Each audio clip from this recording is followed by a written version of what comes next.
Welcome to Dissecting the 80s. I am Trip Lano, one half of the Mega Podcasting Powers. And with me, as always, is my tag team partner, a man who can really help you out if you need sounds made from someone's mouth as long as they are farts, the Macho Man Drew. Andrew Lano, and you are selling my impression reel very short. I am. How dare you? Are no Michael Winslow. And joining us on this February to kick off February. I think this is the 4th February, right? It was a double 4. Golden February. Exactly, the Golden February is the host of the Cynical Cartoons podcast, which we will be guests on Valentine's Day. Yeah. Look for it, Cynical Cartoons. We are on talking about a tie into this show. But we're here today with the host of Cynical Cartoons, Tyler Marchant. You just heard him there. Hey guys, how's it going? I mean, let's pretend like we didn't talk for like 10 minutes. Let's do that. Yes, we should. This is the first time we've spoken. Yes. And we are kicking off February with Police Academy 4: Citizens on Patrol. So you know what that means. We gotta go back. We gotta go dissect the 80s. It's your ordinary citizens. Something's gotta be done about your ordinary citizens. When the mega powers explode. I'm talking about the 80s. Oh, yeah. Great Scott. Cream of the crop. Oh, yeah. Mega powers, yeah. When this baby hits 88 miles per hour, you're gonna see some serious shit. This is the kickoff for February is, as always, a month where we slog through the worst sequels. This is the part 4 of Police Academy. It's the real middle of a franchise, because I feel like when you hit like 7 and 8, you're like, put him in space and make his face metal. I don't care. Yeah. And then like, sure, I'll watch that. Or like, now it's on the internet, I guess. But the 4s are where they just stopped caring. Right. I know that there's a lot of like actual, like 2s that are better than 1s, and like sometimes there's a 3 that's like the best of the series, like arguably Die Hard, like Nightmare on Elm Street. Have you guys found a 4 where you're like, this is incredible, like this best ever? There are some that we've covered that I would recommend to people. Like there's Friday the 13th Part 4. Actually, no, Friday the 13th Part 4 is my favorite Friday the 13th movie. I like that. That's the one where he eats him as a pizza meatball, right? No, that's like Nightmare on Elm Street 4, but that is the correct Nightmare on Elm Street. Yes. Right, that is the correct one. That is a fun one, too. We had a lot of fun with that. We did all slasher movies last year. But Friday the 13th Part 4 is my favorite of those movies at all. It's like the perfect Jason movie where he's just like killing somebody every 10 minutes, and it's unusual deaths and stuff like that. Right. So, That's the one with the harpoon gun, right? Yes. Or is it the 3D one? And also the corkscrew in the hand. Yes. I would think that the third one is probably the 3D one, because you've got that obvious part 3D. Yeah. Yeah. Probably. Yeah. So let's get into this. Again, we've used this many times, but this is not quite a movie so much as it's a collection of scenes that are under one title.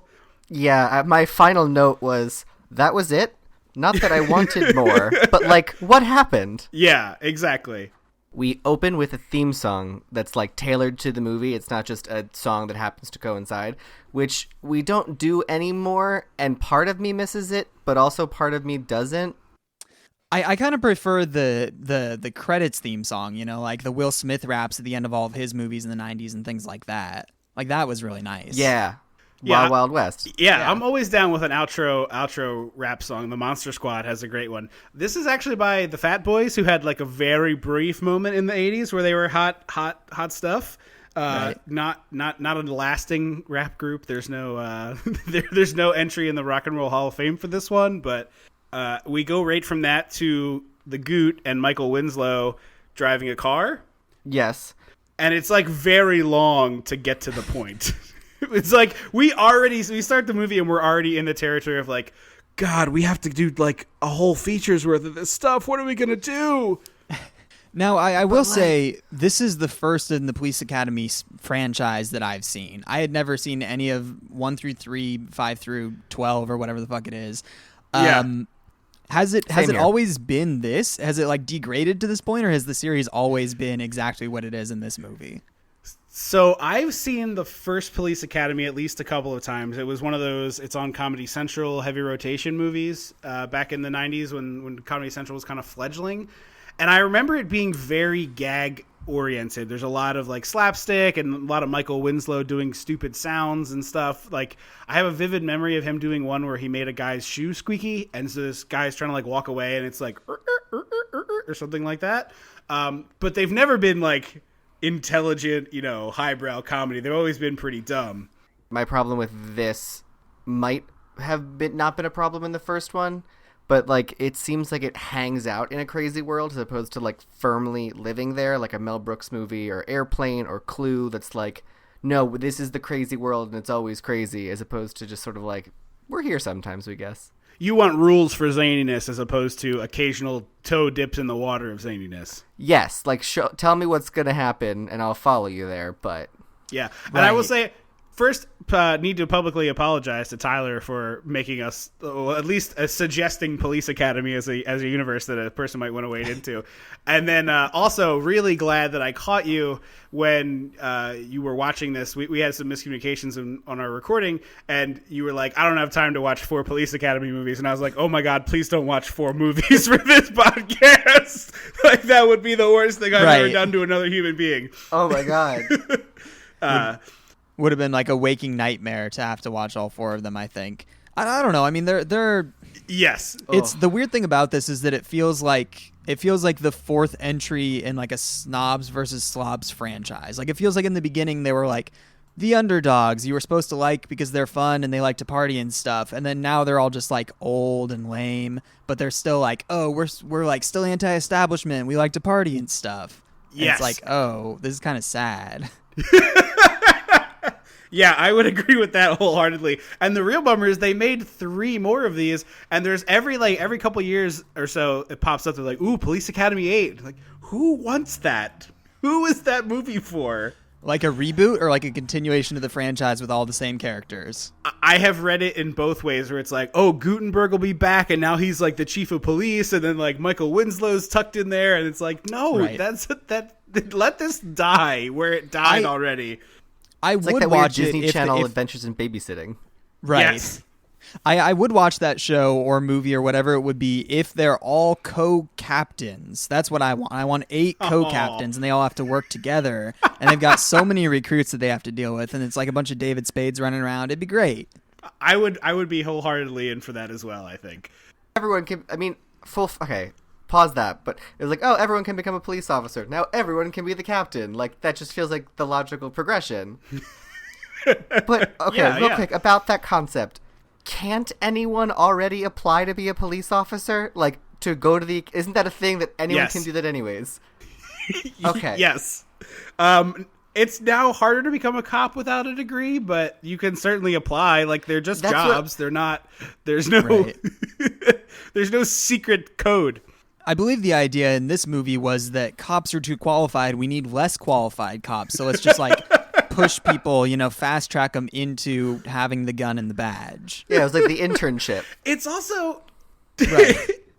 It also doesn't make any sense because the most logical version of this is, it's like a citizens training academy. It teaches people how to, look out for crimes. But the end result would be you call 911 and then you've also like taken down a license plate and have some information, to help them. Right.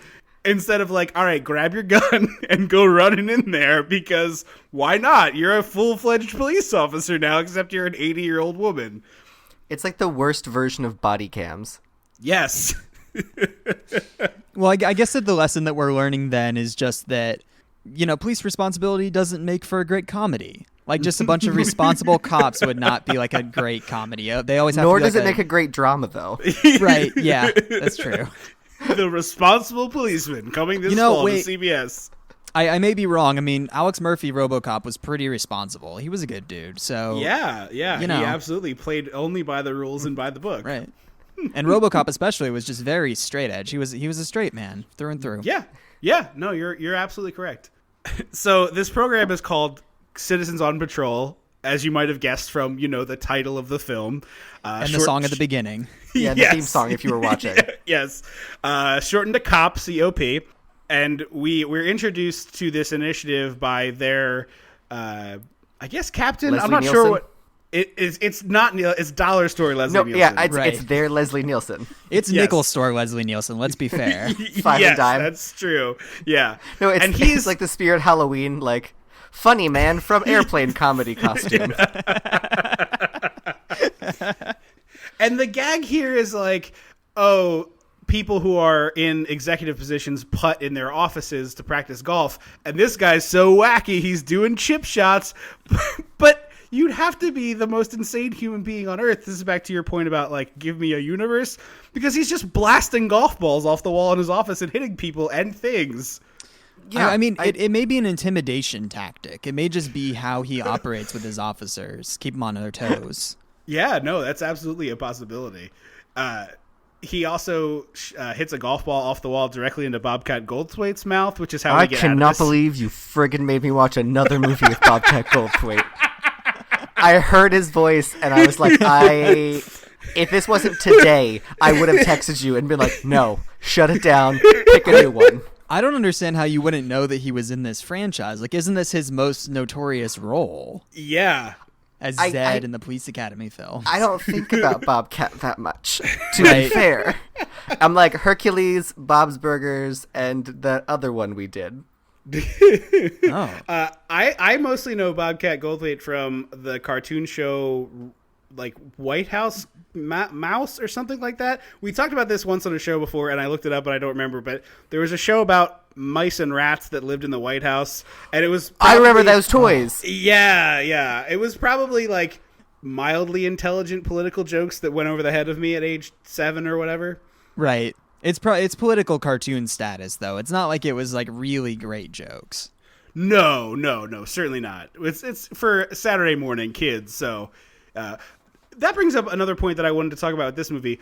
Who the hell is the intended audience for Police Academy 4? Because it's definitely got at least kind of nudity in it, and it has some violence, but all of the jokes are aimed at like 6-year-olds. Yeah, I mean, I guess that you just sort of like find a middle ground of like 12-year-olds, right? Like this is the movie that you watch yeah. because you can rewind that scene with the nudity in it over and over again. But there's also fart jokes and Michael Winslow doing gun sounds and stuff like that. That's fine. Yeah, it really Yeah. does seem firmly like in the fifth grader 12-year-old boy boy. sleepover movie. Yeah, Right. fifth grader Yeah. boys sleepover movie. I want to see that wall in the Blockbuster, the fictional Blockbuster that no longer exists. I want one wall that's like 12-year-old girl sleepover movies, and it's like It's like 13 going on 30. Dirty Right. Dancing. Yeah, Dirty Dancing. Yeah, and then on the boy side, it's like this. It's a lot of fours. It's a lot of fours in franchises. Yes, it is. Yes. Friday the 13th Michael Part Bay. 4 is probably up there. I would imagine. Yeah. So we cut to The security guard from Mannequin and also Sergeant Provenza from The Closer and Major Crimes. which most people will know from this movie and not those things, but that's okay. His name is Unimportant. Yeah, I'm not certain. No. he thinks this is a bad idea, and for once in a movie we watch where there's like a screwball comedy, the bad guy is right. This is a stupid idea. Terrible idea. I think a lot of the time I find myself siding with the snobs in a slobs versus snobs situation, though. Like Happy Gilmore, I'll watch that and be like, yeah, I mean, Happy's funny, but like that guy's kind of right. Like he's being an asshole, you know? Yeah. I genuinely couldn't tell you more about Happy Gilmore beyond that he plays golf with Bob Barker because I haven't seen that movie in 10 years. Yeah, see, so most of the time when we do slobs v snobs on the show, it's been like, oh, I'm taking your childhood home away to build a second golf course. So it's easy to be like, oh, that guy just seems like a dick. Right. Here, I'm like, no, you shouldn't be having 80-year-old women patrol as police people. That's stupid. Although I would let her. She is a hoot, I will say. She's the only part of this movie I really enjoy. Not a David Spade fan? I Street punk David Spade? actually, / Tony Hawk. yeah, Yeah, the really. skateboarding in this movie is really good. Like, Because surprisingly. it's Tony Hawk. Wait, is it really? Yeah, he was Yes. a stunt double, right? Oh, David I Spade. missed They've got the that. same dumb hair and Oh. everything. It makes sense. That explains why the skateboarding is dope. Because we've done a couple movies. We did BMX Bandits way back, like 4 years ago, with Nicole Kidman, and the stunt doubles weren't even. She was very on the good show? Yes, yeah, Oh. we had her on from I Australia. appeared briefly. Yes. I'm Nicole Kidman, also. But she, in that movie, she's a BMX biker, but none of the people none of the stunt doubles were good at BMX biking. So it was just very average, small people riding bikes, which is not very exciting. The skateboard's kind of a throwaway, and they're pretty dope. Yeah, it was fun. Throwaway also in that those characters could have been thrown away from the movie, and nothing would have changed about it. What, the skateboarders? They were there. You thought they were going to be a plot point, like you thought it was going to be a thing, and then like no. Well, I was surprised Yeah. to see that they don't really come back. Like, I was thinking, like, oh yeah, David Spade probably like stuck around until the last film in this franchise. But no, he actually had like a career to get to, and Yeah. I'm guessing that none of those people, including the old lady and all the street punks, none of them are coming back. No. No, I well, guess- she was a Although vaudeville star. the big guy seems to be in the cartoon. Oh yeah, mm-hmm. So He so was like I guess House or something like that was his last name, something like that. No, Houseman is the big muscle dude, I think. but there's also the fat guy who is a citizen on patrol who is also in the cartoon. Right. Yeah. I don't know. Have you guys seen the continuing films in this franchise? Because I feel like No. number 5 would have had to have been about the ramifications of bringing on all these unqualified people to be cops, you know, and just giving them guns and letting them go wild. That would be amazing. I honestly don't know. The only other one I remember watching is the one where they go to Moscow. Police Academy 5, the HR Nightmare. Right, exactly. It's a courtroom drama is what I'm thinking, you know. It's like a real hard-hitting... 12 Angry Men Right. meets Inherit the Wind. Oh, and they're all in the room with like one guy who's like a Henry Fonda type that actually takes it all very seriously, and they're just like a bunch of fucking goobers doing fart noises and stuff. That would be a great movie. Instead of teaching them how to They like put shoot. one of those Hannibal Lecter masks on Michael Winslow so he can't make noises during the trial. I think that's all he could do, though. You can still hear Hannibal Lecter through that mask. But it wouldn't be. I feel like a lot of that's like It'd be facial muffled, resonation. I guess. Yeah.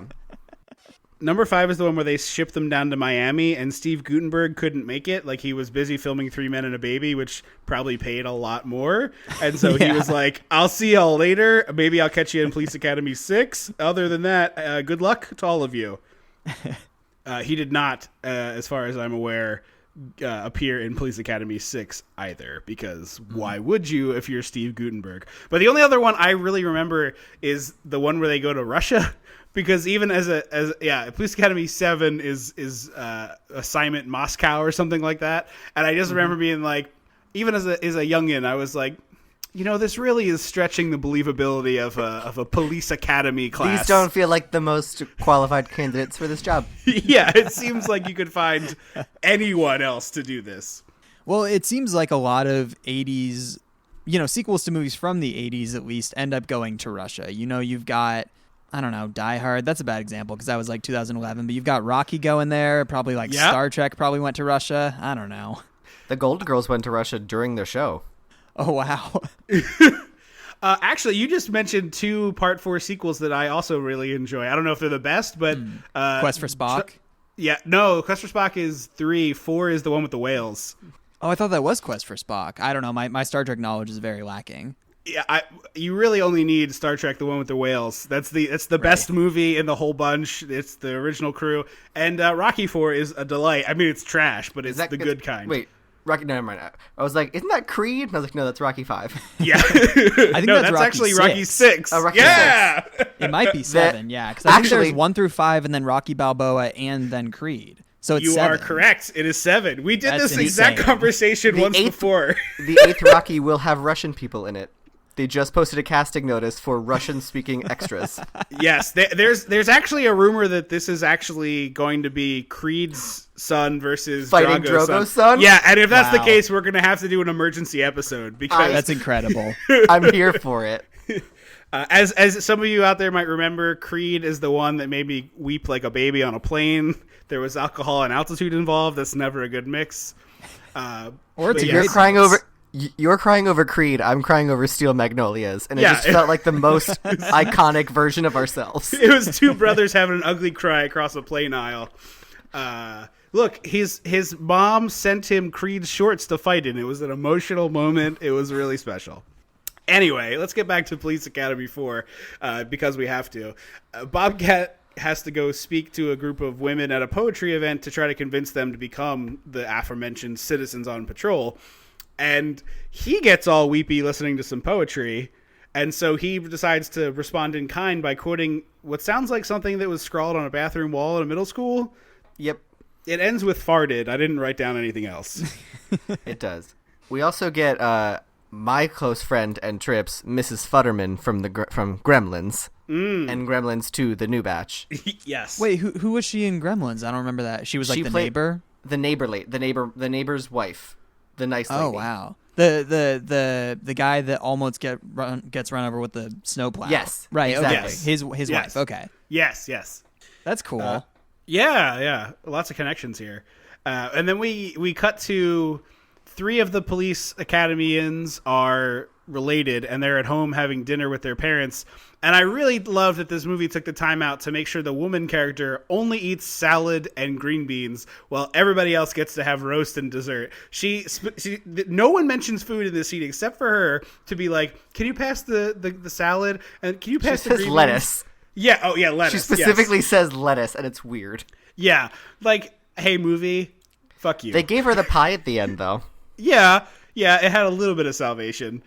That may be a godsend for that actress though, because they all have to eat like disgusting, like Congealed 4-hour cold. old steak. Yeah. Yeah.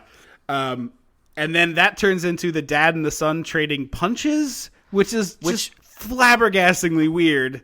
Which fits in a Mel Brooks Airplane Clue universe. Right. Like, Yes. in a Right. world we establish, yeah, sure. That's a crazy family. This was one of those moments where I was watching it and I'm like, oh, is this like a running gag that's been happening for 3 movies and I don't know? Like later on when he spills the sauce from the sandwich, I'm like, oh, this must be like a running gag because it happens in the cartoon too. Is this punching each other thing like a callback? I think that family being wackadoodle is the callback. I don't have any memory if it's specifically punching and hitting each other, but it's definitely like, oh, we're the crazy family that has this weird relationship with each other for sure. I'm sorry, I couldn't identify those 3 people later. Like, I was like, the blonde one, I think, is the, like, intense one who teaches people. I don't know who the 2 dudes are, because they disappeared. I'm watching the scene in the background right now, and it seems it gets pretty heated. Like they're like breaking chairs over each other's head and like pulling hair out. It's pretty bonkers. Yeah, mom pulls hair out. Yeah. Yeah. It's pretty wackadoodle. Is this when we meet David Spade, right? David Spade shows up as this punk skateboard kid now? Yeah, and his friend was in Money Pit. Oh, yeah. That's fun. He looks like Henry Winkler, his friend. That's interesting. I'm watching the Yes! film in the background as we're talking about it. He does look like a young Henry Winkler.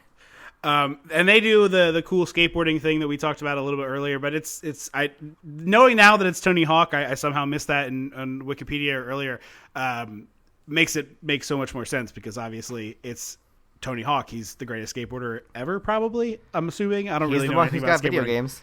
That's Yeah, true. he's the most notable, I'd say. Yeah. And it's very cool 80s skateboarding tricks where, and not to take away, I mean, people do amazing stuff now where they do crazy backflips and spins and stuff, but I kind of have a little bit of love in my heart for these skateboards that weighed like 5 times as much as a modern skateboard, and they're still getting like big extensions or like holding it out with one hand and then getting it back under their feet. It's pretty dope looking, I would say. If you just showed me that, I would think we were watching like, oh, that looks like a cool skateboarding movie. What is it? And then it would be like, Right. oh, no. You're very wrong. It'd be Yeah, like it's shredded like- to the limit.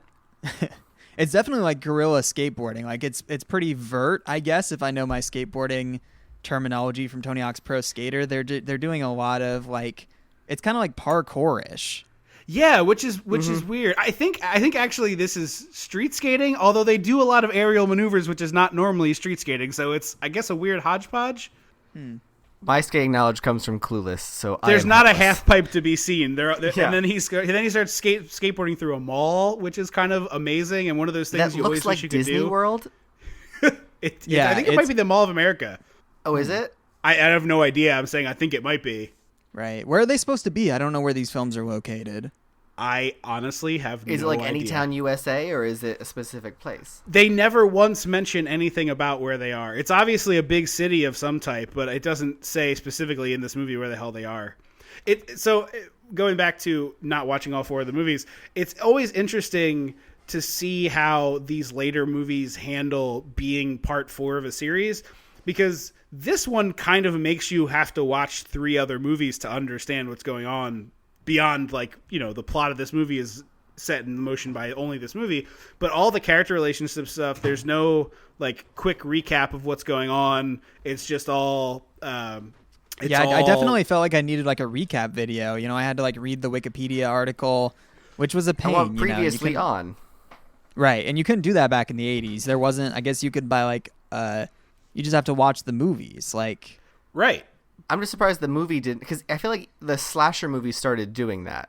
They certainly, literally the reason why part 4 is my favorite Friday the 13th is because it opens with a previously on Jason montage. So you can show it to people without them feeling like we do, at least I do, watching this movie where, and you mentioned before, like, this must be a running gag. It's like, I don't know anything is going on right now. Like, right, exactly. So they skateboard through the mall, and we get to the boss from what the hell's that show? The Closer that we were talking about before, and he He's says not the boss, but yes.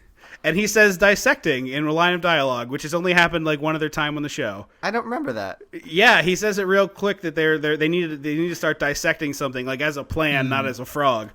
So that's are you guys like nice. clipping them for drops? You know, We should. Yeah. We should like slowly get other people to do that for us. That would be good. I would think that if you guys were watching the Reanimator, they would say dissecting. Have you not gotten to that one yet? We haven't done Reanimator. I actually Reanimator is that the like disembodied head one? Yes. Yeah, that movie's fucking great, dude. Like that one, or maybe like if you were watching like Brain Dead or something like that, you know, they would talk about dissecting. Yeah, Pet I'm guessing Sematary. they do in Brain Dead. I love Brain Dead.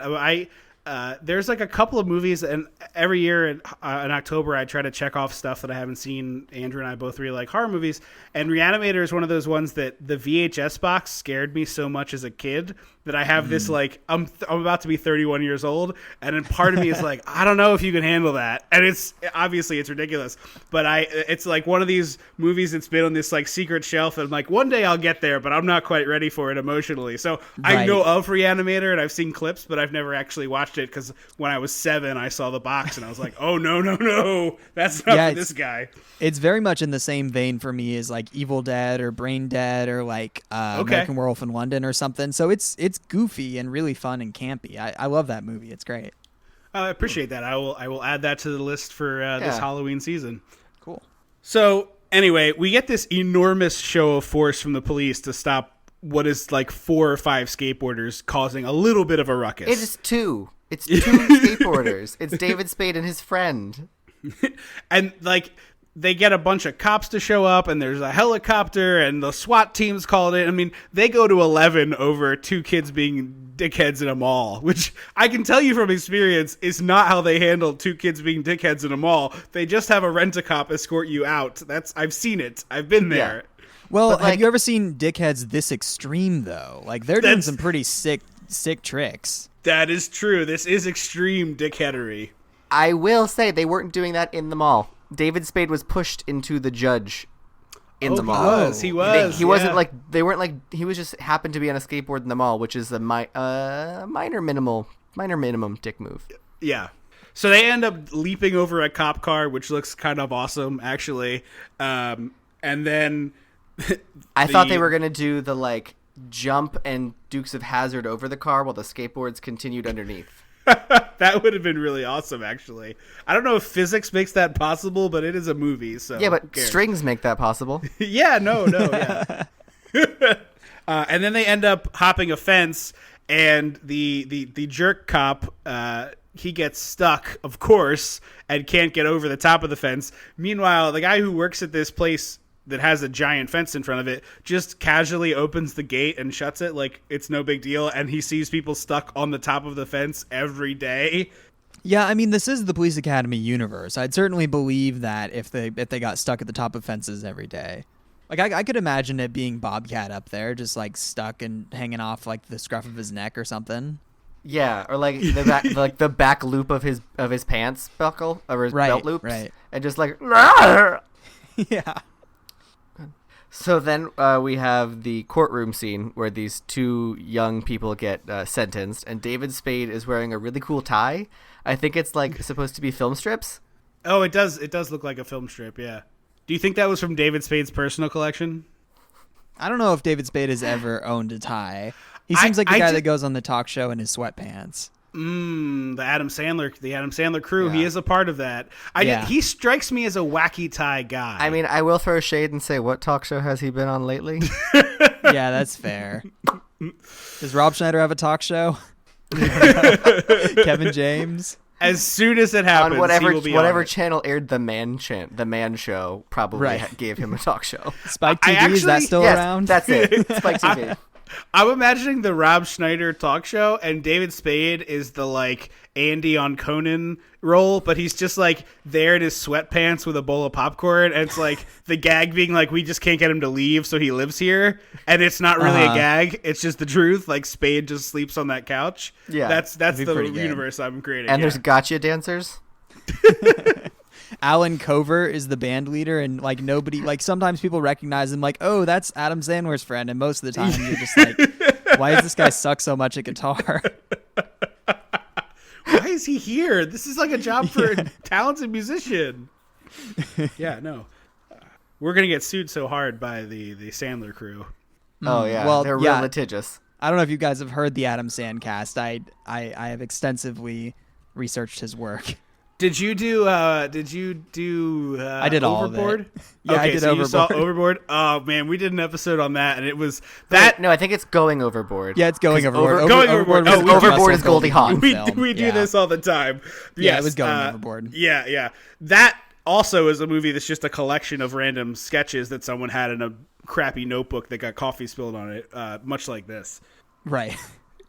So Goot is like, look, these skateboard kids, don't send them to jail. We need young skateboarding punks on our new Citizens How old on Patrol. Are they supposed to be is the question. I mean, I'm guessing that David Spade is like 32 here. Yeah, he looks very adult. He does not look like a punk kid. Just they put him in like a 3XL t-shirt and baggy shorts. And they're like, he's a kid now, I guess. It's pink. Yeah, exactly. What they do with these kids when they like sort of recruit them into the police force when they don't seem to want it instead of going to jail seems like indentured servitude, right? Like it doesn't seem strictly legal. But it's almost like the Scared Straight program, like their cop ride-along Scared Straight thing they do on TV that I don't think is a real-world thing. It's almost like that. Cops do actually do ride-alongs. But like Scared Straight style? Like no. I don't think that's a thing. But you can ride along with a cop. Yeah. And so the evil guy from The Closer and Major Crimes says, like, you could take them into your thing, but keep them out of my precinct. And I was like, how does it, is there like one police academy and a bunch of precincts and they like show up to audition day and like pick their favorite and like dodgeball, they're all lined up against the wall and yeah. No, it's paintball, and whoever has the most of one color goes to that precinct. I see. So the next sequences in this movie is just, it's time to recruit the citizens to be citizens on patrol, which is bizarre because you'd think that this way this program would function to be like, hey, come join us, and not actively recruiting individual people at places. So they send the one guy to this old folks home where an old man is inexplicably playing harmonica with his nose, like just to be disgusting, I guess. Established universe, bud. I mean, I think that at this point it was just like the writers being like, what would like dumb babies like? Like what kind of sight gag can I really put in this that would really make it great for 9-year-olds? Because dumb babies, I like that very much. Because like there's no effort put into that gag at all. It kind of seems like it was improvised by this old man, and nobody had like the heart to tell him that's not funny and don't do it. Yeah, no, that feels right. It's probably like in the special skills on his resume. Like, can't play harmonica with nose, and they were like, sure, I guess. Yeah, so he saw like a talent show on a cruise ship, and they like recruited him to come to LA. Yes, that is the big kid. Listen, kid, I got stardom written for you. You do that nose harmonica in Police Academy 4. Oh, that's the dumbest. So but we're here to recruit Mrs. Feldman, the old lady who we've talked about a couple times already in this episode. She has a room that is painted like army fatigues, and as soon as they show up, she's immediately packing a bag and like, get me out of this place. I want to go shoot some people. She was like, it's as if she's the woman who gave birth to the gun guy from Tremors. Right. Bert. Yes. Bert, yes. Yeah, she's a real like Adam Sandler style old lady. Like the whole gag is like, oh, she's old, she's like 80, but she still just like has a bloodlust pretty much. Yes. She's I wrote paying later- people in meatballs and whatnot. I wrote later, but I'll say it now that I think she's Miss Piggy. Certainly She possible. does Like- have a Miss Piggy attitude. Kung fu, driving through a window with a motorcycle, being a badass. It feels Miss Piggy. Well, that just makes it really sad because that means that Kermit is dead, and that was all like his military stuff in the old folks' home. Oh no! See, I think it's hers still. I think he is dead, but it's all hers still. Oh, okay. Yeah, that was how she coped. She went into the military, worked Green up the Beret. ranks. Yeah, Green she was a Beret Miss Piggy. Green Beret Miss Piggy. She's like slipping into a camp with a knife in her teeth and just like Yeah. executing guys. Yeah, And this is the part of the movie where we start training these people, and Sharon Stone inexplicably shows up as a reporter, and she's in this movie for like cumulatively 6 minutes, I think. Yeah, And again, I had to speaks for kind of less. wonder, like, was she in the other ones and she was somehow contractually obligated to be here, or did she choose to be in this film? I don't know. Oh, that's a very good question. let me check. I have. I don't Wikipedia. believe that she was in these that frequently, but she shows up while you're checking. She shows up and is taking notes and trying to do a story about this thing. Meanwhile, Bobcat Goldthwait is trying to eat the goldfish that the guy who created this program inexplicably carries with him at all times. Yeah, I don't know what's happening. She was not in any others. Okay, This is her first appearance. that feels correct. That feels correct. Yeah, he catches him trying to eat this goldfish, and he's like, "Oh, I'm sorry, it's just a good goldfish you got there." And I genuinely don't understand the joke. I also didn't realize he carried it around with him. I just thought I thought it was Bobcats. No. This is. I think I saw it on his desk earlier. Yeah, it's definitely that guy's gag. Oh. It's so weird. It feels like anti-comedy, or like this is all like super like alt, like it's going for like being unfunny because it doesn't make any goddamn sense. But no, they're just like, this is a straight up like traditional like, I don't know what Dumb what the fuck baby it's movie. going for. Dumb Yeah, I don't know baby what it's movie trying is. to You were be. I correct guess the that's first it. time. Yeah. Yeah, no, it is a movie for dumb babies. Absolutely, that is a very And good fifth grade line. boys. Yes, and we will be shamelessly stealing that in the future. I'm sorry to tell you that. Oh, go now. ahead. Yeah. So, like, along the lines of dumb babiness, there's a scene where, by the way, I finally have a note with his name. Harris is the bad guy that they're they're fighting Provenza. with. Yeah, he ends up like walking into a shower or something. Like he goes into this room and he walks out soaking wet, and it's like, is it supposed to be a sauna? Because that's not how saunas work. It says showers on the door. Okay, but he just walks into a shower inexplicably. They also okay. So there are two indistinguishable old white men with white hair, one of whom seems to be in charge of this police academy, one of whom seems to be above him somehow, and then we have Lieutenant Provenza from Major Crimes Beneath them, and I genuinely don't know. I can't tell them apart. I don't know who's Right. doing what. I don't know who has what job. I But the guess movie we just expects have me to to. like look at them and be like, this one's goofy and this one's serious, and that's like the only distinguishing factor between them. Like they could have swapped roles halfway through the movie. I wouldn't have noticed. I don't think. But like, I feel like what I wish, just like lean into the stupidness and have them wear like giant name tags or like sergeant, commander, or whatever, like giant, like so everyone can read. Right.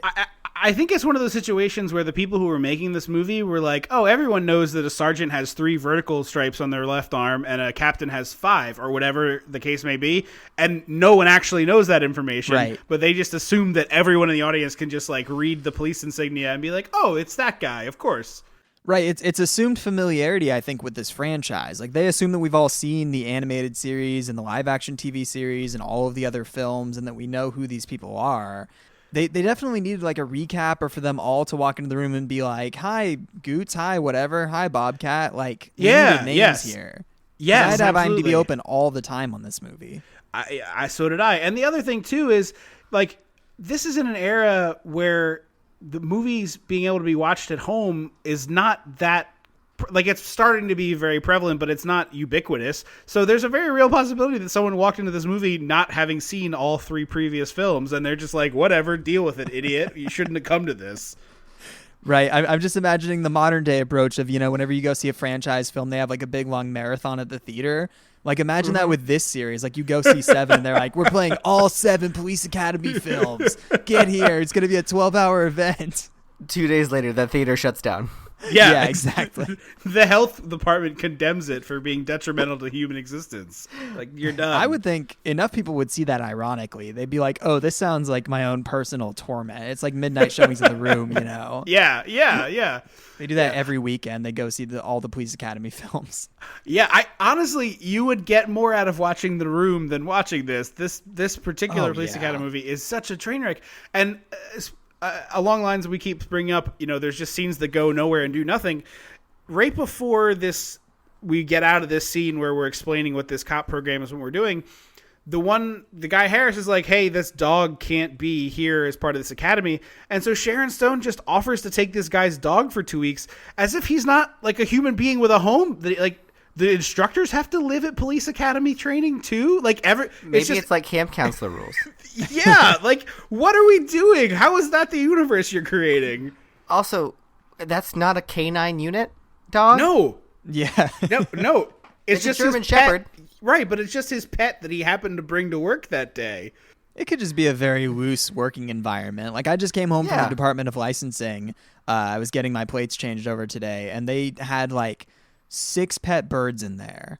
And there's just birds flying. I know, dude. It was the most insane shit. I know this is like an insane tangent. There's pictures of birds. This is much there's more statues interesting. of birds. There's birds in the place. There's like 5 or 6 pet birds, a bunch of fucking statues of birds, and a cat. And I'm like, is this a government? Is there somewhere else that I can go? This is horrifying. Was the old woman like, I would help you, but I have to feed my bird. Go on a quest to get bird seed. And then you had to like go all the way back to your starting town. The birds were just chilling. Like, they were making a lot of noise, but they didn't seem to need a lot of attention. So, like, the equivalent of your DMV has just a bunch of birds in it? Yeah, that's what it was. Yeah, the Department of Licensing. It was really uncomfortable. It was really not great. Is the department? So you mentioned your place change. Is the Department of Licensing also where you go get your driver's license and stuff? Okay. Yeah, it's like the DMV, but there is a DMV Okay. also. It's like the DMV. Okay. It's similar. Yeah. Okay. Well, every state calls those things different, so I was curious. That's insanity. There's just a bunch of birds in there? Yeah. It was very, very strange. I literally don't know how I would handle going into a government office and seeing just a bunch of birds chilling in there with the employees. I do not have that in my brain.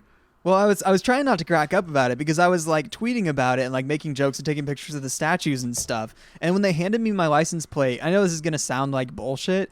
The first 3 letters are BIR and then a 3. And I'm like, are they like fucking with me? What is happening right now? Do they have like a bird obsession? This is like a novelty plate? What is going on? That very is strange. Bananas. Yeah. That is absolutely bananas. Oh man, so Police Academy 4. You Yeah, guys want to talk yeah. about the pool scene? The pool. Yes, please take it away. Oh man, I don't know, man. I watched this movie several weeks ago. There's like this thing where they're like training people on like a stationary elliptical bike kind of in front of a pool, and one of them gets on the bike and he like starts like revving it real fast, and then it comes like unhinged from the thing that's planting it on the ground, and he's like riding his bike at the bottom of the pool. Like it's very strange. And then Bobcat Goldthwait sticks his face in the pool to yell at him and be like, "Why are you in the pool with your bicycle?" And like as if he can hear him, he turns around and gives him like a I don't know what he does, a thumbs up or whatever. It's kind of like he didn't notice that he was in the pool. Yeah, like what are we doing here? So dumb. And like, so we also get, this is where we have the very stern blonde instructor woman. And I was like, I feel like they needed to do something that was like, oh, like she doesn't like hello nurse. Like she doesn't try to be sexy. She just inherently is. She just like happens to be wearing crop tops or whatever. Like, but also is the stern policewoman. It just felt like a weird thing. Yeah. Well, I mean, this whole movie is a weird thing. Yes. And of course she has a wet t-shirt and they're like, all right, who wants to save me? And of course, all the men go like leaping into the pool with all their clothes on and whatnot. Terrifying. Sounds like a nightmare to be a woman in a pool and have 30 like out of shape, like weird men jumping in to try and save you. Yeah, it is really like the Misfit collection that is in this movie. Like even the actual police academians, not just the citizens on patrol, but they're all like, it's the island of misfit toys, right? Bobcat Goldthwait has that voice that isn't even his real voice. Like, he got trapped in a prison of his own creation and had to be that guy for a decade. Yeah. He's a good director now. I've seen several things he's made, and you see him in interviews, and he's just a dude. And so he was having to do that voice. I just imagine him going home at night from filming this and just like weeping in his bathtub with a bottle of wine. Like, what have I wrought? What have I wrought? I Or like getting stuck in it. I like to think that like he showed up to the audition for Hercules and he was like, "Hey guys, Bobcat Goldthwait here," and they're like, "Do the voice." He's like, "Oh, I guess I'm gonna be in this movie. You want? I'm a devil or something. All right, let's do it." And it's like, oh, this is a fucking nightmare that he's like that. You're right. That was his career for like a long time, having to do that. That was a pretty good Bobcat Goldthwait, by the way. Yeah, thank you. That was I've that was studied pretty my good. craft. Yeah, I was impressed. I've Also, seen Hercules so many times. Yeah. Well, it's streaming on Netflix now. It's impossible not to turn it on. He starts a relationship with, I don't remember the character's name, but the actress is Julia Montgomery, who also was trapped in a prison of her own creation. She played Booger's girlfriend in Revenge of the Nerds, which led to ultimately Revenge of the Nerds 4. This is the one where Booger gets married, and so it's like Revenge of the Nerds, Booger's wedding, and it's her and Booger getting married. Oh my god. And so her whole career was being the girlfriend to the absolute weirdos in these movies. Because Bobcat is the Booger of this franchise. You know, Yes. in Revenge of the Nerds terms. They're absolutely playing the same like role. And she was the girlfriend and then wife of the same character in 2 different franchises. Like, what a life. I thought for sure that, because she's always taking pictures. Yeah. If we're thinking about and I was like, oh, these are going to be Chekhov's pictures. Like, at some point, they're going to be like, oh, the guy from Major Crimes did a thing. And he's going to be like, I never did anything. And she's going to be like, I'm the mousy girl with a camera. And, like, save the day. But, Yeah. No, she just takes pictures for funsies. And you don't even get, at the end of the movie, like a montage of pictures. Yes. So more hijinks. We swap out Harris's deodorant for Mace so that when he sprays his armpits, actual smoke comes out of them. He would have been screaming and crying on the ground with, like, bright red eyes if he sprayed it that close to his face. Yes, and also the cartoon episode of this franchise that we watch has more internal logic than this movie. How is that possible? Because children's shows, I guess. I mean, look at Jem. Yeah, I know. That's fair. I mean, I guess that like cartoons have time to flesh out characters. They obviously didn't, but like people spent hours and hours with those characters, so obviously they would have a defined, you know, you bring in new voice actors to like sort of decide what it's going to be. Here, these people were so like stuck in their ways, kind of. They're like, this is number 4, I don't have to give a shit anymore. Yeah, no. Nobody gives a shit in this whole movie. Not one person is here for anything other than a paycheck. That's what I feel like the ideal for, like the parody number 4 movie would have all those actors who just show up for a paycheck at this point. It'd be like Christopher Walken, Nicolas Cage. So we have a dance party with Michael Winslow for no reason at all. Well, she's doing like aerobics and there's no tape, so he has to pretend to be the tape. Yeah, like, I get, like, he's another one of the misfit toys where, like, could you imagine, like, he must have cut his teeth as, like, a stand-up or something, right? But, like, can you imagine the contrived jokes that he must have been writing in order to work in the fact that he could make, like, machine gun noises with his mouth? Well, no, there's a comedian today who does similar stuff. Not, like, to the same level. Just random car alarm noises? He, like, what's his name? Jeff Dunham? Who is this? No, Gabriel Iglesias. Oh, sure. Okay. He's like able to make a couple sounds. So like, while he's telling stories, he'll be like, and then we get out of the car, or whatever the hell. Yeah, but Michael Winslow is just all noises. How much of Yeah. this movie is his noise? Is actually his noises? I mean, I does was he have any wondering the same thing. dialogue? Does he speak human Well- English words?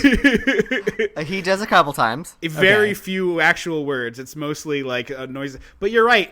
Some of these noises can't possibly be him, right? Like, So I imagine the first one was like all him, and then they were like, just keep whatever, move your mouth, it'll be fine.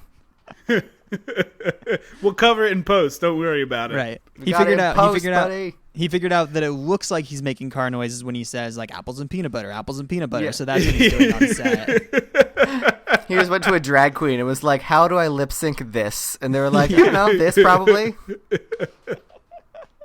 While this is happening, the big guy sits down on a bench opposite the very small person who's in this movie, and of course launches him into space because who are we and what are we doing here? He gets launched before he even sits down. They pulled him like a second too early. Now, are you talking about Sweet Chuck? Yes, Is the small yes. guy. Okay. He is Yes. the Yeah, that's his protagonist name, apparently. seemingly of the animated series from what I've seen. At least the episode that we watched Yes. is Yeah. it's all about Sweet Chuck, yeah.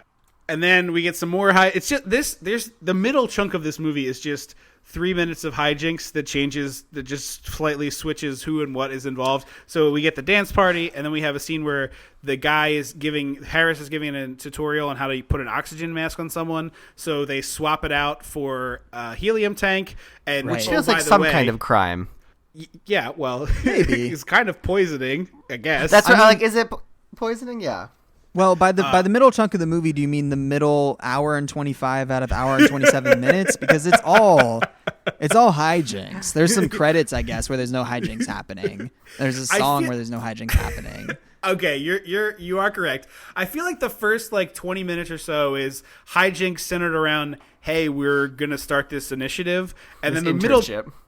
and then the middle 25 is just a random collection of scenes that got cut from the first 3 Police Academy movies that they were Right. like, I don't know, we got to get to 100 pages in order to sell this script. So You can give see me their all these hairs pieces- changing lengths because they were shot 3 years apart.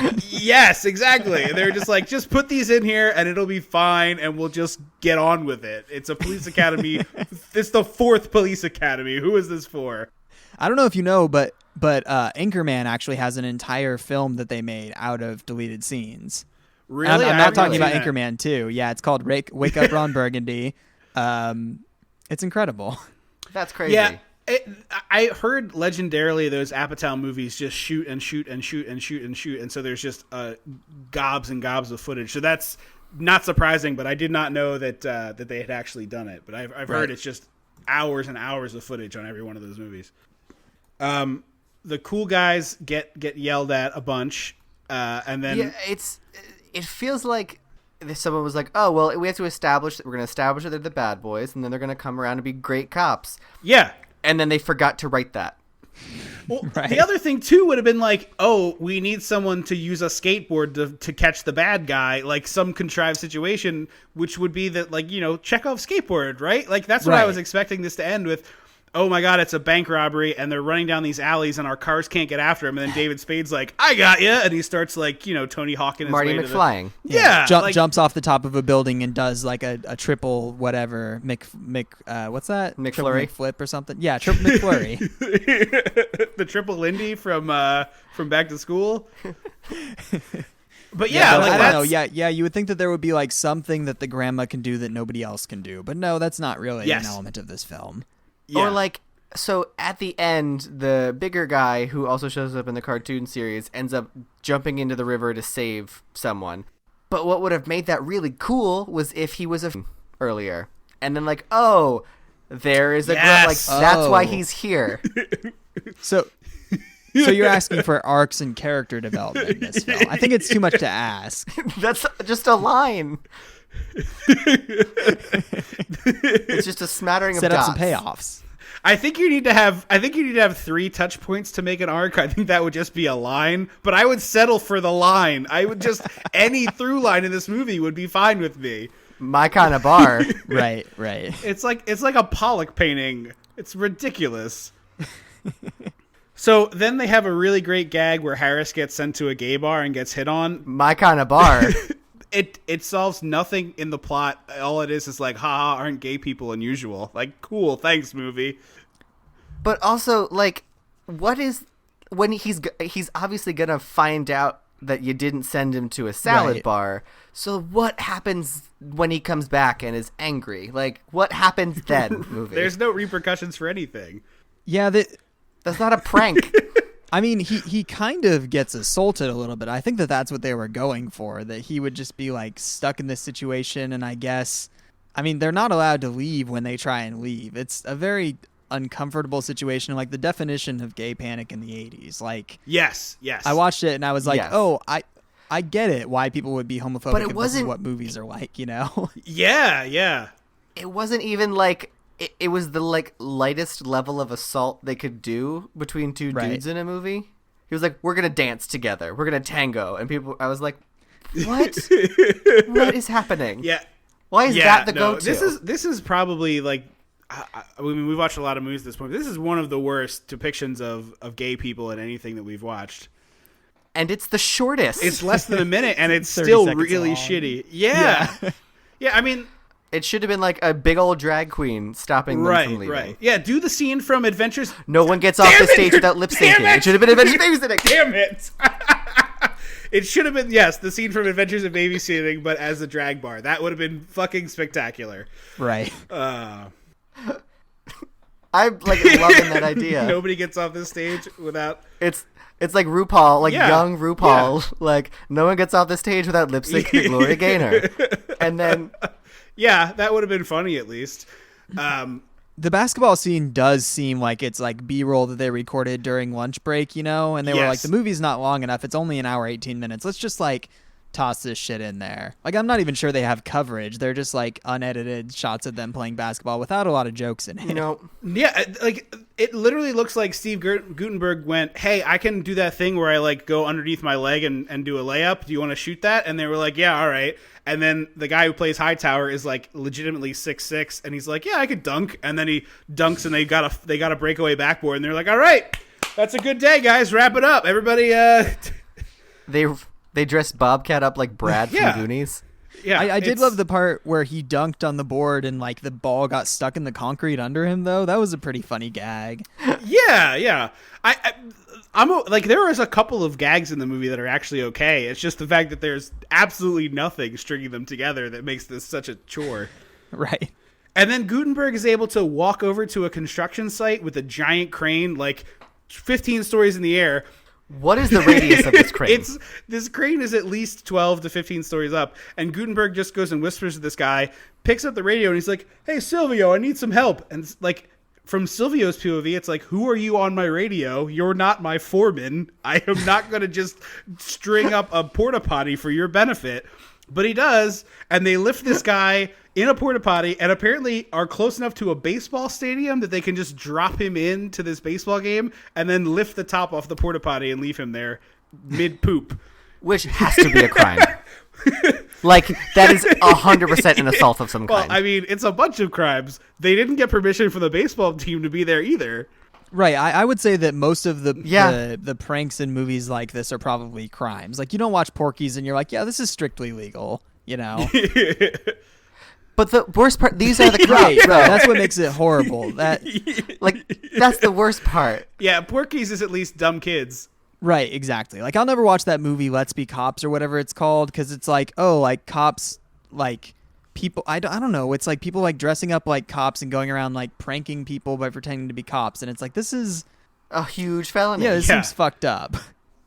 So they have to play a prank on the cool kids, the David Spade contingent. So they wake them up in the middle of the night and they put them in this creepy alley. And then Michael Winslow does a bunch of fake gunshots and screaming death noises to make them afraid of what's going on. And then they put them in the back of the car with the air quotes brother of the guy they just shot, who's apparently doing voodoo, I guess. He's just like saying words. Yeah, but also, isn't it Hightower in a costume? Yes, and then the other one cuts out of the box with With a tiny chainsaw. Yes, it is like just so much. We talked about this in our previous episode where we were talking about the prank they set up in the house on Sorority Row.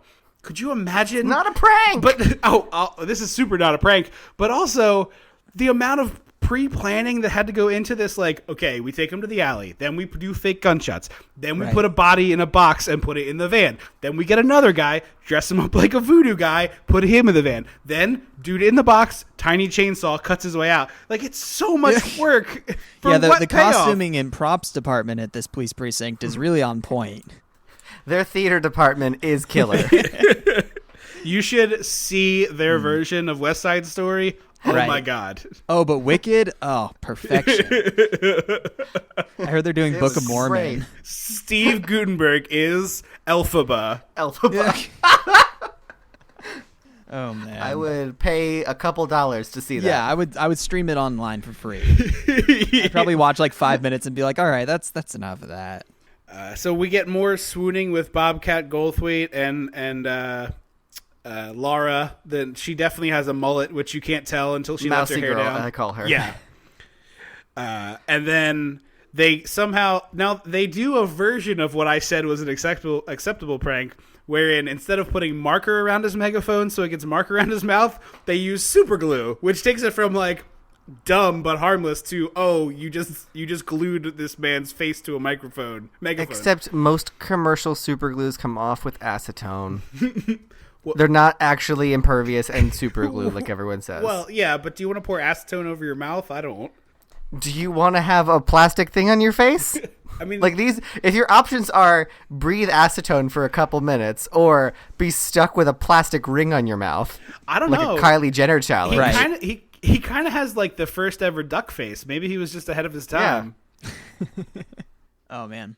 Then I thought we were about to hear Bobcat Goldthwait sing in the next scene, and I would have killed you. Oh, that doesn't sound good to you, like karaoke. I already hate karaoke. I don't want that. All right, Okay, you guys. okay. If he's gonna sing a song, what would you want Yes, it to be? Yeah. exactly the question. Yes, I'm yes. thinking the Pixies. Here Comes Your Man. Oh, all That'd be a right, good all one. right. Yeah. Wait, does it have to make sense in this movie? No, or no, no, just no. Bobcat no. Goldthwait? Bobcat Okay. in the full Bobcat character is singing a song. What is it going to be? Rainbow Connection. Good one. That's pretty good. One. Just because I feel like it's hard. Like I can gloss over the voice with that. I want Someday we'll find it. a whole new world.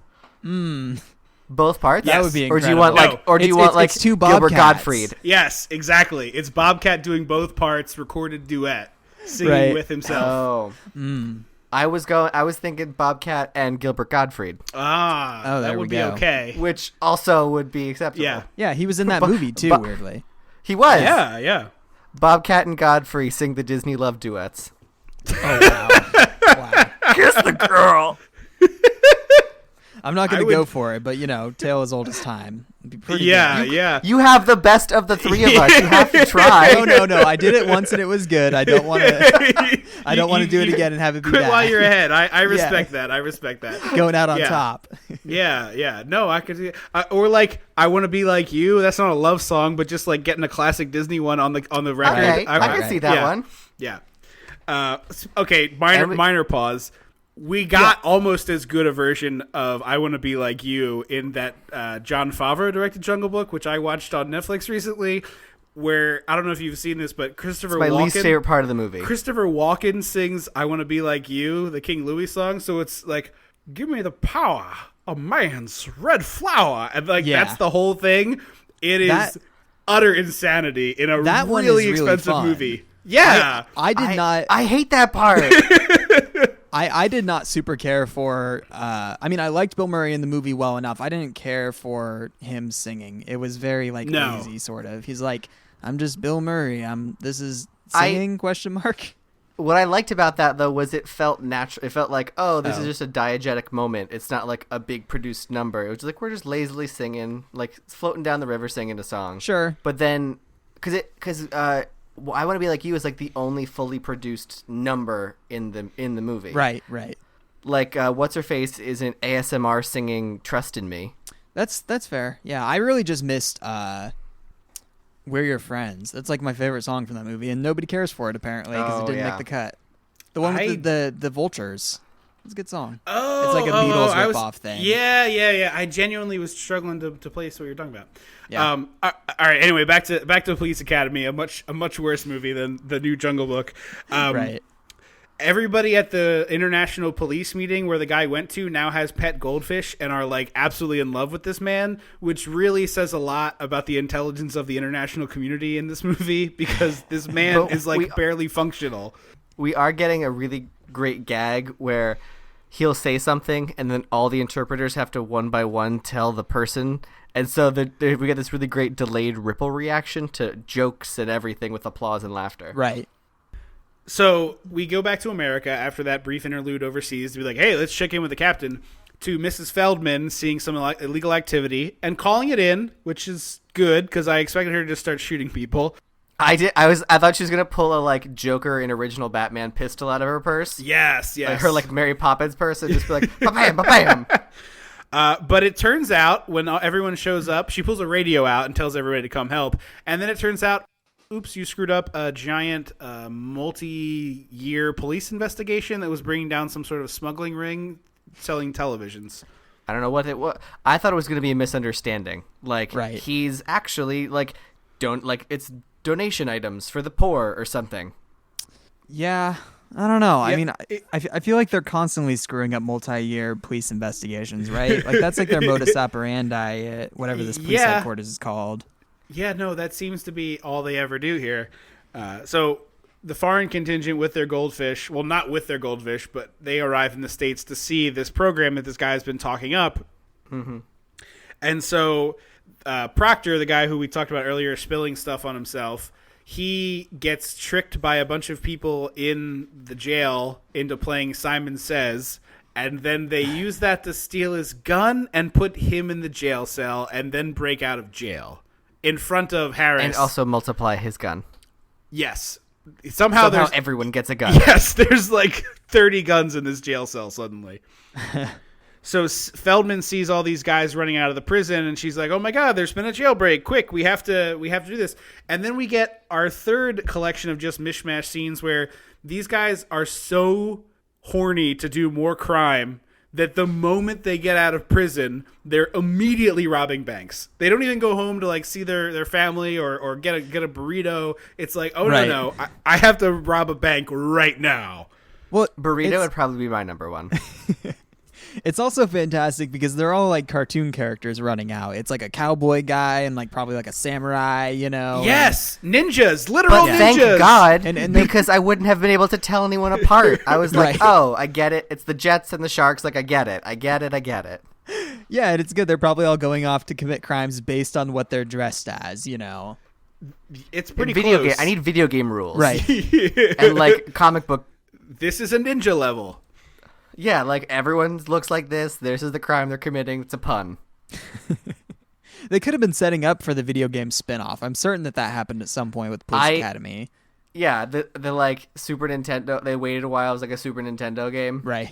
I mean, it was definitely Street Fighter Sega. style. There's no way this got to Nintendo. Because Sega did what Nintendo don't, which meant all of the terrible properties that Nintendo Yes. refused to do. Yeah. Although Sonic. Yeah, Sonic was good. I'll give him one. Yeah. I'll give him one. But that's where we get Feldman as Miss Piggy. So the guy runs in to try and stop the bank robbery, points his gun at all of the hostages, and gets caught himself. And so she Miss Piggies her way through the glass window on a motorcycle and just takes them the hell out. Yeah, she does do a lot of damage here. It's pretty fantastic. But it's so there's the bank robbery and then a bunch of ninjas on a boat that Michael Winslow fights. And then Goot is like, oh, a bunch of these guys are heading to the air show. Quickly, we got to get there. And they decide at an air show where there are airplanes and presumably helicopters and I don't know, just like a lot of people who drove there in cars. No. The best way to get out of this is a hot air balloon. You know, the giant multicolored thing that says, here's where I am in the sky. And biplanes. But the bad guys get in the balloon first. No, but they get in both. I know, but the biplane at least is like, hey, we're in a plane. I could get away. How do they know how to drive a biplane? It's very simple. It's just one stick. I've seen Yeah. Indiana Jones. I could probably I'm figure sure it that out. there was a guy who was dressed as like a 1920s aviator that escaped from jail that knew how to do it, you know. He was a time He had the traveler. scarf. He had the Amelia Earhart flap. Uh-huh. Yeah, the flap helmet. So there is a actual chase scene in this movie involving biplanes and hot air balloons, which just did somebody get a tax write-off to buy this for their personal collection? Like, there Right. has to be some story behind this because it's bananas. It's the craziest vehicles. Well, this movie had set up so stupid things happening that there's a scene where they drive. It's like Bobcat Goldthwait, the nerdy guy, and a third guy I don't know. Right. And they're like, oh, they're flying. What are we going to do? And he turns and sees a single propeller on the building that is painted like a biplane. And he was like, guys, come with me. And I swear to God, I thought they were going to use that propeller on the front of the cop car and make the cop car fly.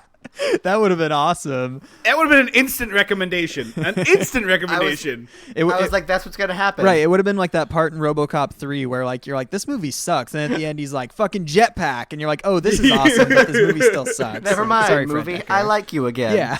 I mean, the weird thing is that I know so little about this franchise, and it seems like you guys do too, that if somebody told me every Police Academy movie ends with a chase through the skies in biplanes, I would believe them. Like, yeah, that's something that happens in every... Let's just Sure. move past it. It happens every time.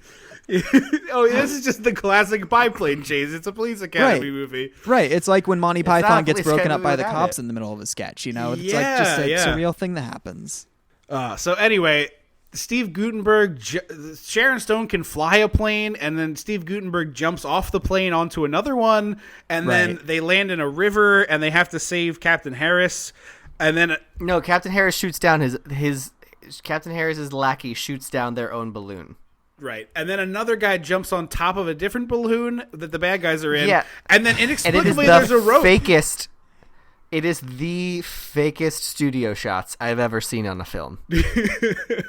But that also, It's like extreme close-ups of him waving, like wiggling his body in front of a blue background with a fan in his face, and then like they shook one of those gym class parachutes behind him as he like clambered down, But- and it's all very well lit and framed and shot. but there is Right. also a stuntman doing this stunt for real, where they like, Yes. slid down a balloon, but there's inexplicably a rope that the person is swinging on, like. For some reason, in the logic of this movie, you tie a rope from the basket of your balloon to the top of it.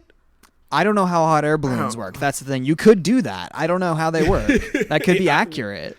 we saw many growing up, Okay. but we did not see them up close. Did you guys worked at an air balloon rental place, right? No, we wish. There was We- this, and we for lived where- near a big field before development took over where we grew up, so they were okay. just like, "Oh, it's a big field. We should launch hot air balloons here," and that's what it was. We also have the expertise of having watched a single episode of MacGyver with a hot air balloon, where MacGyver made the hot Yes. air balloon out of just random shit that he found. Nice. Tarps and tar. So yeah, there's a bunch of like hot air balloon and plane related stunts that you'd think would be cool, but at this point you're just exhausted from having watched Police Academy 4 for 70 minutes that you just want it to be over. There's also a huge goof. Did either of you catch it? I don't know what is It's it. in a biplane when Bobcat and the nerdy guy are struggling in the front seat and no one's in the back pilot part. Yeah. The plane comes on screen just far enough that you can see there's a pilot in the back of the plane Oh, piloting really? it, Oh. and they're just clearly grappling in the front, not doing anything. That's impressive. Good catch. Yeah. Did you see that in the IMDb goof section? No, I just needed something to focus on. Yeah. I found myself watching the backgrounds in this movie a lot, or looking at my phone, or doing anything to not watch this movie. My favorite thing that I noticed is actually right here as well. So Gutenberg like does a Red Baron, he climbs up on the wing, and then he jumps on the other plane, and then Steve Gutenberg is clearly terrified, or the stuntman is clearly terrified, because the one hand is gripping the pilot, like the cutout where the pilot sits, like white knuckling it, and the other hand is supposed to be pulling a gun, and the speed at which he tries to get the gun out and then like cock the thing and put his finger on the trigger, it looks like it's underwater blindfolded. Oh, wow. It's so crazy. Like he moves his finger, like I think what happened is they were like, whatever you do, don't drop the gun because we don't have another gun up there and we have to get this shot. And so he has a death grip on the handle of the gun, like not how you hold a gun, but just like holding it for dear life. And then Right. very, very slowly extends his index finger into the pistol, like the trigger area, so that he looks like he's holding it menacingly. But it takes like 5 times longer than it should for a human being. I wish I noticed that. Now, Yeah, it's real dumb. was this the part where he jumped off of the biplane onto the hot air balloon? Because that was kind of cool. No, that was really dope. That Steve Guttenberg jumped from one biplane to the other biplane, like into the cockpit practically. It seemed like he was Yeah. like, you guys, I know I'm an action star. I know I have the potential. You have to get me in there. Come on. I want to be, Bruce Willis. He's like early Ben Stiller. Right, Bruce Willis's brother in the next Die Hard. I don't know. Yeah, and instead he ended up in the big green. Sorry, Steve. It's You funny didn't because quite I get don't it. know any of Steve Guttenberg's career. Like, I've never seen Three Men and a Baby. I've never seen any of his movies aside from this. This is it. I feel like he did something that always shocks me every time he's in Can't Stop the Music, the Village People biopic. Oh, wow. And Tower of Terror. I But that's besides the point. Is that a we- theme park ride? No, that is it's a movie based on a theme park it's ride. Steve Right. Guttenberg and Kirsten Dunst in the film Twilight Zone Tower of Terror. I may have seen Short Circuit at some point. I'm looking at his IMDb now. Yeah, I know that I've seen Short Circuit too. I don't know if I've seen the first one. I find Steve Guttenberg really fascinating because he was in the 80s this everyman sort of romantic comedy lead type, and I just don't understand it. Like he's not unattractive, right? Like he's a perfectly fine looking person. Like he's handsome, I would say, like in the ballpark of handsome, right? Like he's not the most Small Town 8. Yeah, that's a good way to put it.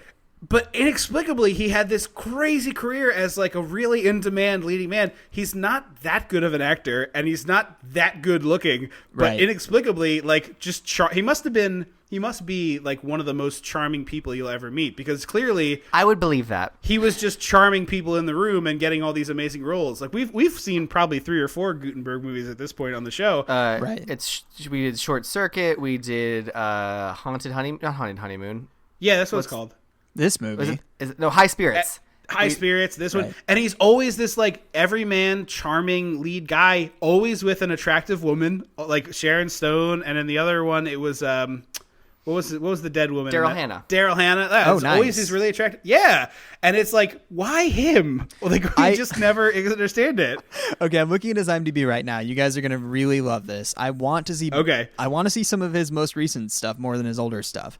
He was in a sci-fi original film called Lavalantula, about giant spiders, that spit lava.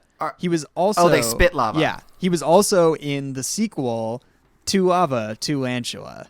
I'm getting ready to have your Which- mind blown because he co-stars in Two Lava, Two Lantula with none other than Mr. Michael Winslow. Holy shit! Really? Yep, it's a Police Academy reunion film. Oh And- wow! Did wait, they, his did character Bobcat also show appears up? in the fourth Sharknado. Yes, he that's is also in awesome. Sharknado. Yeah. If you like the Sharknado type bad movies, I tend to not love them as much. Yeah, I don't like Lavalantula is very intentionally similar. bad stuff. Typically. Yeah. That's what Lavalantula is like. But it's the Goot still getting those leading man roles. They're direct to TV now, but he's still getting them. Nice. So And wrap. he gets go a ahead. hot air balloon, a customized hot air balloon, real quick. Like Amazon Prime immediate. Yes. They're like, what happened to the Goot? And he pops out with a Police Academy branded hot air balloon, which maybe is a callback to a previous one. I don't know. It's not like something you could hand out at events. Like, oh, we support our police. And the final shot of this movie is Gutenberg and Sharon Stone in the basket of this police balloon with champagne that they clink glasses, take a sip of, and then throw glasses and all just out of the basket into the air. Like I want that in my life at one point. Like, I want to be that wealthy or whatever that I can Just be a like, you know what? littering Sure. asshole? Right. Yeah, Well, just like glass and all. Right, that's the thing is they land and they're immediately arrested by all of their friends. Yeah! They're like, I'm sorry, we like to party just as much as the next guy. Pranks are fine. Littering is not allowed here, sir. yeah, like go to hell. You just threw that all over the countryside, Goot. Right. Well, I guess it's the 80s, though. But- People didn't care as much. That's Yeah, true. not really. And mercifully, 78 minutes after it's begun, we are out of Police Academy 4 forever and always. 88. 88. It's 88. Oh, It's okay. 88 minutes. An hour and 22 minutes. Sorry, 88 minutes. I think I know the answer to this question, but would either of you recommend this movie? No. I kind of want to say yes just to throw out a curveball, but no, absolutely not. This movie fucking You blows. can't even commit to that bit. Right. Maybe I would recommend watching the first one. I may do it just because I'm curious as to what it used to be, you know? Yeah, I agree with that. It makes me want to try the first one. Right. From what I remember, it's all pretty slapsticky. I don't know if there's probably more of a plot, like a slobs versus snobs type plot in the first one Right. than this. But I think it's pretty similar in that they're like the misfit reject police academy people, and then in the end they save the day. I vaguely recall that being the notion because like they don't show you as much of the individual people in this one. They all get like a scene or two. But I remember that woman whose voice is very small and quiet being Hightower. a very big part. Right. Was that Hightower? Yeah, Right. No. I don't know any of their dude, names. I just know Michael Okay. Gutenberg and Bobcat Goldthwait. And, Steve Gutenberg. Yeah, there we go. I didn't even know that. So I was born in 1994. Sorry, guys. Hey, I was born in 92, so I'm not much better. It's totally fine. This movie is garbage. Yeah. I would say stay far away, and don't come back for this one. Sorry, Goots. Tyler, why don't you tell them where they can find some more of you, and then we'll wrap up with some more about how they can find more of us. Sure. You guys can find me on Twitter at FutureHorsePod, or you can check out any of my podcasts. Cynical Cartoons is a show which you guys are going to be on Valentine's Day, or were on, as it were, where we talk about weird Saturday morning cartoons like Police Academy the series, which we watched an insane Valentine's Day themed episode. Check it out. Yeah, it's pretty dope. Yeah, so we watched stuff like that, Rubik the Amazing Cube, and Turbo Teen, and all of the schlocky, shitty, campy stuff that is to be had. Tainami is my podcast, where my co-host has always been a fan of anime, and I have always hated it, and he tries to convince me that it's not all trash. And that's an interesting experiment. And How is that experiment going? Have you come around at all? I'm curious. I found some of it that wasn't trash. Most of it's not great. Does he include like Hayao Miyazaki movies or just like shows? Yeah, he tries to stay away from popular stuff for some reason, and I'm like, that's what is marketable. That's what's gonna get you. That's how you get the audience, dude. So we're fucking watching Yu-Gi-Oh. Yeah, we watch Miyazaki film every year on his birthday. So we just did Porco Rosso this in January.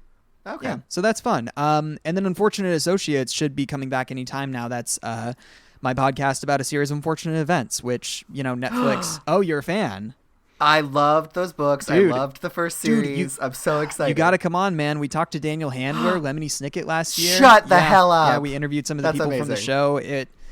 It's really incredible. That's like my most popular show, but it takes like a 9-month hiatus between seasons, so I don't push it as much as the other ones. But I will 100% hop on board that show if you ever want to guest for that one. Nice. I'll hit you up. And yeah, that's it for me. Check those things out. Cool. Also, you didn't touch on the one that made me and Andrew very excited. You did a Cynical Cartoons episode fairly recently on the Ronald McDonald cartoons that Andrew was a big fan of, and I saw many times because he was a big fan of it. And I think it was only one, or it was two. Yes. We had Space and we had Spooky House with the Yes. mirror. Spooky House was Yes. the one that we watched. Yeah. Yes. Yeah. Keep your left hand on the left wall is just good advice for your whole life, everybody. If you ever find yourself in a situation you can't handle, left hand, left wall. Yeah, that one was me and my good podcast buddy Tracy Troush from the Not Joanna Eggs podcast, and yeah, she comes on occasionally. We did Josie and the Pussycats together in that one, and lots of stuff. She's super funny, and that was a fun episode. Yeah, I enjoyed listening to that since I had to sit through it so many times. That cartoon was insane, dude. It was crazy. Yes, It's bananas. Yes. If you want more of our show, you can find us on Facebook, facebook.com/dissecting the 80s, or on Twitter, it's at Dissectomania. Don't forget, you can give us a call on the hotline. It's 856-DISSECT, or over email, dissectingthe80s@gmail.com. We are coming perilously close to our 100th episode, so if you out there have a favorite moment from the first 100 that you would like to see, I'm going to put together like a clip show, I'm thinking. So if you have something out there that you'd like to hear in that, or a moment, please get in touch and show it to us. We'd love for people to be involved. And I know my moment's going to be the Tasty Waves Donald Pleasance well, that will certainly be in there. So, but I don't want someone else to submit something other than that, because that's spoken for. Right. Okay. Don't steal his All right. thunder. All right. Yeah. And as always, please take the time to rate and review the show. If you do that, we read them on the air, so you get to hear your words on this show. Our next episode is coming to you with a continuation of February, the very, very, very misguided Death Wish 4, which drops on is he my back? birthday. He did 5. The original guy did Charles Bronson did 5 Death Wish movies, And this is a canon and then- film, am I correct? Yes, it is, Awesome. and it is Okay. really insane, delicious canon film insanity of lots of explosions and gunfire, tying into the unbelievably bad-looking, totally tone-deaf Death Wish remake with Bruce Willis, where he just slaughters minorities for 90 minutes, probably. Right. Yeah, Lazily, yeah. So probably. that- He probably doesn't put a Yeah. lot of effort into it. No, he doesn't act. He's a lazy bastard. Right. But that drops on February 26th. Tyler, thank you so much for joining us on the show. Yeah, thanks for having me, you guys. It was fun. It was. And real quick, my web series, Who the F Are These Guys, is coming back very soon. We have working on the second episode. It's on YouTube as Who the F Are These Guys. Cool. So, thank you all so much for listening. I have been Trip Lano. I will always be Andrew Leno. I have always been Tyler Marchand. Until February 26th. Don't you forget about me. Oh, that's a sick-ass sign-off, dude. I love that.